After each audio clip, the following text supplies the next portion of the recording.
আমার রক্তরসে শুধু অসহায়ত্বর অভাব, কাগজের কামলারা তারে আদর করে মুদ্রাস্ফীতি ডাকে। ঋণের চাপে নীল হয়ে যাচ্ছে আমার অনুচক্রিকা। সংসার চালাতে অন্তরে হয় ইন্টারনাল ব্লিডিং। কি আশ্চর্য, তবু আমি মরছি না। ওদিকে দোজকের ভয়ে আত্মহত্যা করবারও সাহস পাই না আমি। খোদাকে বললাম আমি মরতে চাই। তিনি বললেন, বেঁচে আছো কে বলল? সহস্রাব্দ উন্নয়নের সাক্ষী হিসেবে রাজা তোমাকে মমি করে রেখেছেন।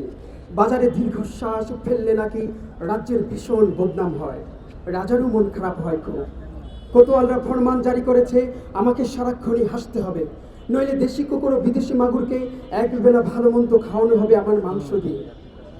নিত্যদিন ব্রয়লারের ভরি নাকি ওদের ভাল লাগে না, অথবা আমাকে ভাগ দিয়ে বেচা হবে। মানুষেরও তো মানুষ খাওয়ার স্বাদ হতে পারে, তাই না? ভাগ্যিস তা বিদেশি সুপার শপে বিক্রি হবে না।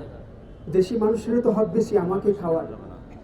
এ দুচোখে যখন নিয়তি, তখন আমি উদাম হয়ে ডাকছি দুনিয়ার শ্রেষ্ঠ মাংসাশী বিহগদের। হে ঈগল, চিল, ভয়ঙ্কর বাজেরা, হে সাম্রাজ্যবাদী সাহসী শকুনেরা, তোমরা F-35 এর মতো, MiG-29 এর মতো দল বেঁধে হামলে পড়ো আমার বুকে। আমার রান, থান, চক্ষু, কলিজা আজ সব তোমাদের গনিমতের মাল। যে শিশুর খুবলে খাওয়ার আগেই আমার ইচ্ছে মতো তোমরা ছিঁড়ে খাও। দোহায়, শুধু মস্তিষ্কটা খেয়েও না আমার, তাহলে শীঘ্রই দাস হয়ে যাবে তোমরাও। যারা উসমান হাদির মাথায় গুলি করেছে, যারা উসমান হাদির মস্তিষ্কে গুলি করেছে, তারা দাসে পরিণত হয়েছে। আমরা কখনোই দাসে পরিণত হব না।